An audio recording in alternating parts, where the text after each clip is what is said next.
Hello everyone, my name is Suarez. I've always had a fascination for computers and technology, and I made a few apps for the iPhone, iPod Touch, and iPad. I'd like to share a couple with you today. My first app was a unique fortune teller called Earth Fortune that would display different colors of Earth depending on what your fortune was. My favorite and most successful app is Bustin' Jeeber, which is a Justin Bieber whack-a-mole. I created it because a lot of people at school disliked Justin Bieber a little bit, so I decided to make the app. So I went to work programming it, and I released it just before the holidays in 2010. A lot of people ask me, how did I make these? A lot of times it's because the person who asked the question wants to make an app also. A lot of kids these days like to play games, but now they want to make them. And it's difficult because not many kids know where to go to find out how to make a program. I mean, for soccer, you could go to a soccer team. For violin, you could get lessons for a violin. But what if you want to make an app? And the kids' parents might have done some of these things when they were young, but not many parents have written apps. Where do you go to find out how to make an app? Well, this is how I approached it. This is what I did.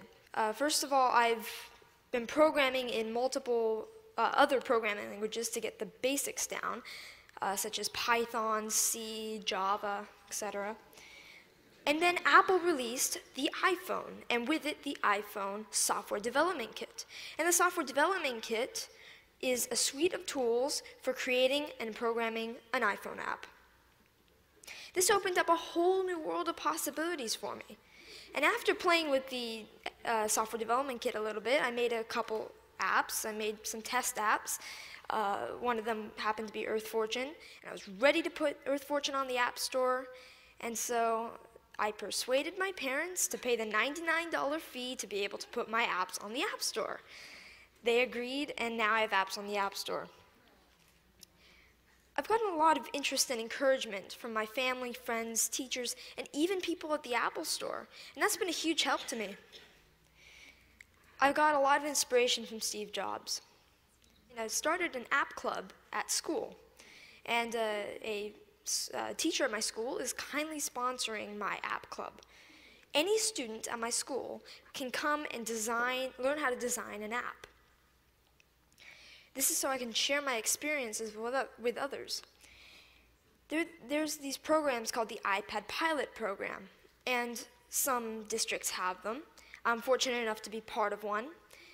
A big challenge is, how should the iPads be used, and what apps should we put on the iPads? So we're getting feedback from teachers at the school to see what kind of apps they'd like. When we design the app and we sell it, it will be free to local districts and other districts that we sell to. All the money from that will go into the local ed foundations. These days, students usually know a little bit more than teachers with the technology. So, sorry. So this is a resource to teachers, and educators should recognize this resource and make good use of it. I'd like to finish up by saying what I'd like to do in the future. First of all, I'd like to create more apps, more games. I'm working with a third-party company to make an app. I'd like to get into Android programming and development. And I'd like to continue my app club and find other ways for students to share knowledge with others. Thank you.